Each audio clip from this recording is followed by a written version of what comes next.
that antivirus on your system, on your laptop or your desktop or other personal device is protecting your data from the inside.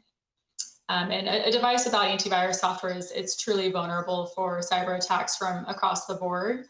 Steve, I'd love to hear your take on this as well. Yeah. So listen, this is sort of the core of individual IT security is having the antivirus, anti-malware application installed on your individual machines. But what we see though is that folks don't and businesses don't update those. So that software has to be updated regularly. It needs to be connecting back to the service provider, whether that's McAfee or Symantec or whoever that is, or Microsoft, and that it's being updated on a daily basis. It's easy for those applications to stop working, so you really just need to stay on top of them.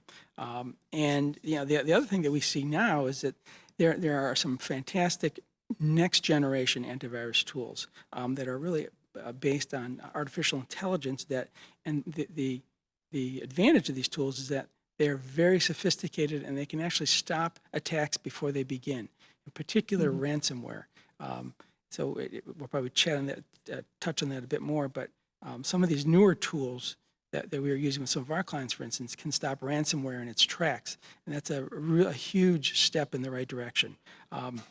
In terms of keeping your data safe and your business safe. Because even working from home, you can infect the office network from a home computer.